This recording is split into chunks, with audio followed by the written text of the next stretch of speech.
I didn't fully know what to expect when initially installing and then playing the two kernels, as I hadn't looked at any information regarding the expansion prior to its release.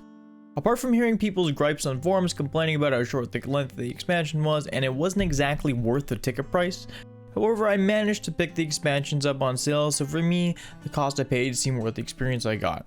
I understand and acknowledge completely those criticisms though, as perceived consumer value is an important aspect of the quality of a product. Though my experience and the value I got was definitely worth the price. If cost wasn't an issue and the DLC was just being weighed on the merit of the quality of the stories told and the famous Metro gameplay fans of the series have always loved, this is an experience I cannot help but recommend fans at least try. The ends justify the means, or do they? This is a statement the two kernels ask the viewer. The ends justify the means is a phrase commonly attributed to Machiavelli, a diplomat and philosopher of the Renaissance. Machiavelli was simply defined by himself. He was in the simplest terms Machiavellian. And for those of you unaware, Machiavellian is a terminology often placed on those who are scheming or sneaky, just like how Machiavelli was, and just how the two kernels' main antagonist is. Alright. I want another smoke. How about you? But before we talk about the deeper plot that carries the player through the different sections in the game, I'd like to talk more about the gameplay because, it is a video game after all. It's kind of important. It's back. Metro is back here just like it was in 2033 and Last Light. Tight corridors, cramped spaces, dim lights, low ammo, and tons of bumps in the night. This is the Metro we all know and love. The game initially starts the player off with a flamethrower, a weapon completely new to the game and exclusive to this chapter in the franchise. Colonel Klebnikov, or you, the player, are tasked with cleaning up what the OSCOM soldiers call the slime. Now the slime is this gooey, slimy substance that forms around the tunnels of this metro station that is routinely cleared out by the military force of, now I'm not Russian, so forgive my pronunciation here, but I think it's pronounced Novosibirsk. Yeah, I'm sure someone's going to tell me how bad my pronunciation is, but anyway, your initial goal is to turn the water pumps back online in Novosibirsk, which you managed to do. Your character then returns to General Vinogradov, our main antagonist of the story. This section, gameplay-wise, is fantastic. Your character's movements, much like the base game, are clunky and slow and purposeful, but not to a point where it feels out of place or poorly designed. The weight of your movement adds to the level of tension around you. The game isn't a twitch shooter like Doom or Call of Duty or Halo. This experience is very much survival horror, something more like how Resident Evil 7 handles its gameplay. Through the first act of the expansion, you're constantly engaging with these worm creatures that seem to be directly tied to the slime around you and are an ever-growing problem for Novosibirsk. The engagements with these creatures are fear-inducing. They jump out at you and slither around like snakes and blur your vision. And on a few occasions, they even try to kill you. Who would have thought? With these big spider-like talons that come right out of their mouths. And you know what? I loved to hate this enemy. They are super reminiscent of the weird spider things you find in the base game and the rest of the series. This creature is a well thought out and designed encounter. Every time it popped up, I remember vividly the time, place, and setting of when and how it happened. Now that's just good design. I could honestly ramble for hours alone about how much I love this first little gameplay section, but this is only the first act and there's a lot more to dissect here. Following this section, your friend Petrovich takes you back to the main station and essentially small talks you until you arrive. You can tell that the two are old friends with a long history. When you arrive at the checkpoint, you're told to strip your armor and to leave your weapons behind as they are covered in radiation. At this point is where we are introduced to one of the most important plot devices in the expansion as well as the end of the base game, the green stuff, or what is basically Radaway from the Fallout franchise. It's alluded to in Petrovich's interactions with the soldiers at the checkpoint that there is a shortage of the green stuff, foreshadowing effectively what the remaining acts of the expansion are going to share. You make your way to the general, who tells you his plan. Collect the green stuff from people who have large quantities and spread it amongst the rest of the people. There's been a new development here while you were out barbecuing. They plan on leaving the metro and exploring the wilderness to find a suitable new home to settle down in, just like your group in the main game. However, for some unexplained reason, the general says they are not going to explicitly tell anyone why they are taking the green stuff and withhold that information till later. People would donate their stock voluntarily if we told them. Klebnikov points out to the general how this may be an issue, which the general then retorts that it's because it's better to save the good news till the end. That good news never comes. It's not explained till the end of this story that the general only wants to stockpile the green stuff for the use of the leaders of Novosibirsk. This is where the moral and philosophical dilemmas come into play between what is right and wrong. The two share a tea and a cigarette at the table and discuss whether the term "the ends justify the means" is a truth statement. The general's argument, which many players may find themselves agreeing with actually, is that you always have to sacrifice something to get something. And I don't think that this is entirely true, as there's many aspects of life that hard work to obtain something isn't necessarily the same as sacrifice, in my opinion. I think it's just a part of human life. This conversation delves into far more meaningful themes, however, on right and wrong. The story is at the same time a critique of communism as it is leaving the viewer's interpretations open to their own views. It never tells the viewer that it is wrong to believe in socialist values like that of sharing wealth, but it also shows how easily it can backfire if it is done wrong or is in the control of someone who has ill intent. And I really appreciate when developers treat their audiences like adults and allow you to make your own opinions on moral issues presented within the game, instead of hand-fisting their own beliefs at you. Well, sometimes it's effective if the character the player plays as personality is a little bit more developed. In a game like this, it's more fitting to give the player the opportunity to interpret the message on their own. Games like Dark Souls and Bloodborne do this to great success and have created countless of hours of discussion style content on YouTube that certain creators have based their entire channels on. And I think 4A was very close to creating that same feeling here with this game if the writing was a little bit better. Personally, that's always been a complaint of mine with the Metro series. The world is very interesting, however there were many times where dialogue sections sort of just made me cringe, honestly, and lost their potency, like, just altogether. It's weird, right? The game takes itself super seriously so much of the time, but on so many different occasions, Colonel Miller will come in and say this long-winded speech about whatever relevant subject that is just far too pretentious for my own liking. It just abrasively takes me out of the immersion, and I'm aware that a hugely important part of the Metro games, and Metro Exodus specifically, is about the camaraderie and the friends and relationships you build on the journey. Metro almost tries to do a Fellowship the Ring kind of deal, some points in the game, where the band of merry men will banter between each other about the things they've seen, their life back home, or the future they're working towards. The difference here, though, is most of the time the dialogue isn't memorable and almost feels like it's just filler content, honestly. Anyway, enough of that tangent, let's get back on track. Overall, this is just a minor gripe. The story is still really, really good. The times Miller appears in the story are few and far between, which, in my opinion, is honestly a good thing. I find this game much more enjoyable when you're able to walk through these dark, vacant tunnels totally uninterrupted, making you really feel like you are totally alone in this adventure. Having little to no hope during the story is what makes it so good. It's what makes you want to achieve the task at hand even more. You have so much to prove when the power fantasy is totally contrary to you. This is super similar to the early stages of 4A games as a company and the struggles they had to even keep the lights on while they were creating the very first Metro game. I think those early struggles are very reflective of what finally became such a uniquely designed franchise. The two Colonel's decision to bring back that idea is what fans wanted and exactly what fans got. Act 2 begins after you speak to the general. You walk out the door and are immediately greeted by a guard who wishes you a Happy New Year. 2020, baby. You walk through the small colony and hear people chatting about two separate things: their happiness because of the celebrations, or their concerns of the rationings of the good stuff. Metro in this early scenario does an excellent job attempting to build the world around you and make you care for the people in this colony. At the end of the day, the actions you take in the story wouldn't really have any rhyme or reason if that wasn't the case. You need to care about the individuals affected to make an internal decision on if the general's actions are okay or not.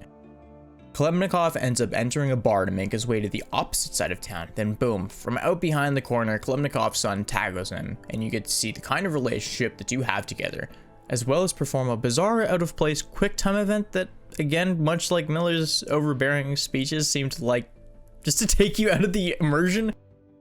Anyway, I digress. Klebnikov clearly loves his family, and especially his son, who he refers to as Private. People have played the main story to completion, which should be everyone at this point if you're experiencing this story, will recognize the son as Carrill. Towards the end of Metro Exodus' main story, you enter an irradiated wasteland and find this boy in your travels. He tells you of a great disaster that happened to his home. If you haven't figured it out by now, the town you're in is the one from the story. You can tell Carrill admires his father, which made me feel a sense of attachment to the characters even more than I had already had. The two of you speak a little more, and finally you all gather around a Christmas tree to celebrate the new year. Then we get a fade to black to present day. Miller is coving the ruins looking for a map and medicine for Anna, who is in dire straits. Carrill is on the radio guiding Miller through the ruins of his hometown, where you see remnants of the battle that happened just a few months ago. Again, the game jumps us back to a time 6 months earlier. Klebnikov walks into the general's office with a case of the green stuff. The green stuff he has collected is from the locals that has been confiscated and distributed amongst the people evenly. This is where the tone shifts from bad to terrible. The general is urgently demanding Klebnikov get his shit together and look at things for how they really are. What they have is not enough. The radiation is so bad that the likelihood of anyone surviving is incredibly low. Finally, the conversation comes to a close, with the two sharing a smoke and further discussing the problems at hand. I don't want to dwell on this conversation too much because it's just more exposition that is bordering on redundancy. Like, a lot of the stuff spoken in these sections I found were things already said. It's almost as if the developers didn't want players to miss out on the story at all, which, I mean, I understand that, but it feels like I'm wasting my time listening in these smoke break sections. They don't really add anything to the experience. Klebnikov leaves the office and with a troop of soldiers goes searching for the green stuff.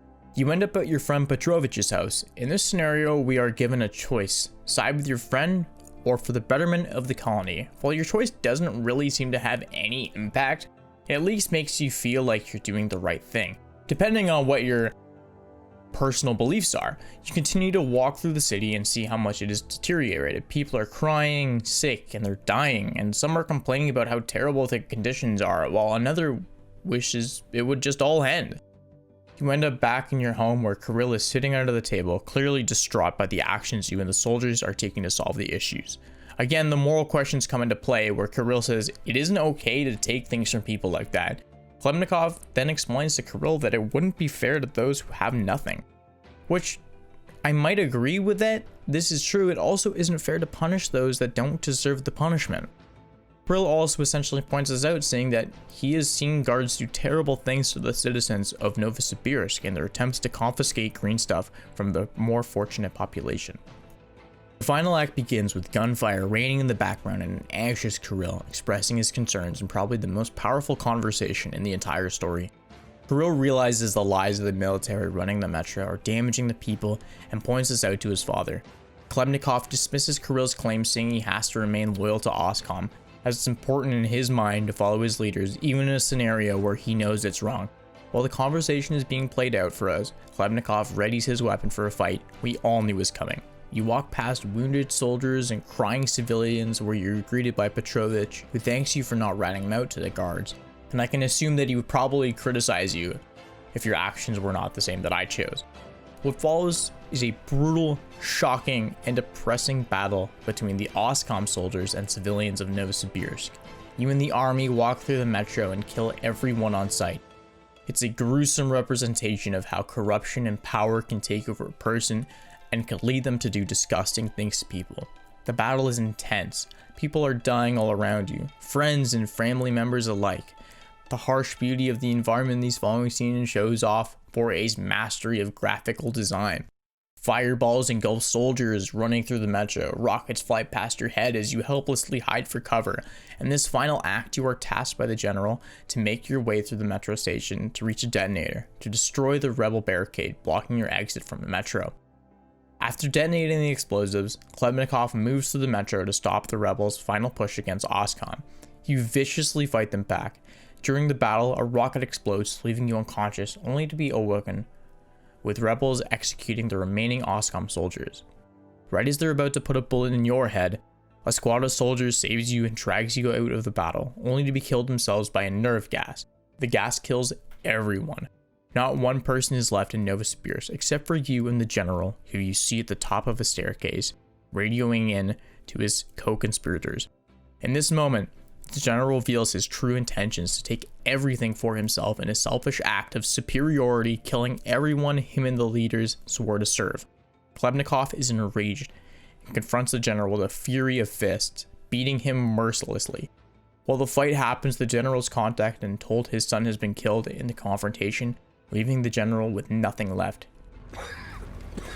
Whatever. I had enough.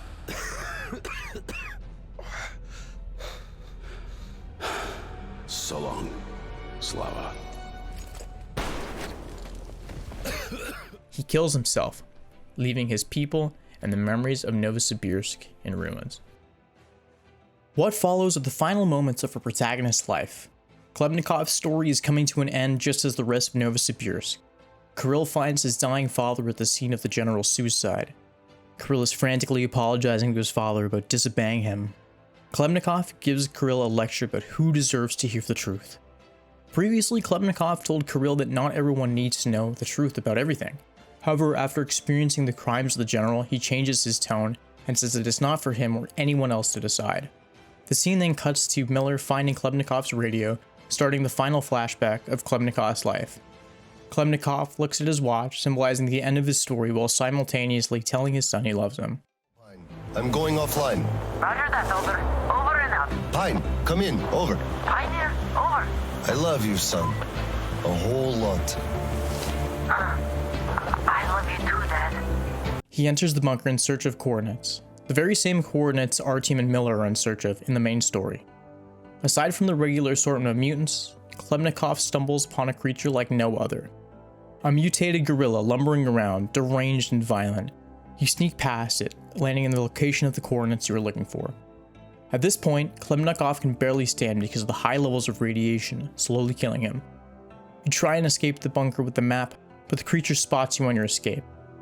This scenario is so incredibly tense, with jarring music, clashing and banging, intensifying your sense of fear in the dark wasteland. You manage to just escape the beast's grasp, but sadly are not able to escape the effects of the radiation. You radio in Carrill, telling him you need rest. Carrill, I'm coming back. I just need a tiny bit of rest. I'm just so tired. Your heart beats, and eyes slowly fade to black as you pass away.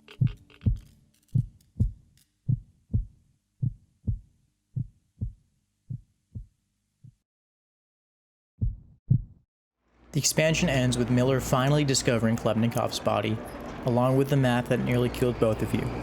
The story ends with Miller talking to the corpse of Klebnikov, honoring him in what was nearly Miller's final moments as well. At this point, the two colonels ends. I saw my past self in you, friend. We both served the great lie, because we both made ourselves believe it was necessary. And if not for him, I would have ended up like you did. But now, finally, my life has a real purpose for a change. All because I can finally look the truth in the eye. I think you understand. Thank you for the maps. Don't think it was all in vain. You saved us all. And Carrill, I'll give him this watch and make sure he gets out of this hellhole. You have my word. Well, it's time. Farewell, Colonel Klebnikov. Rest easy.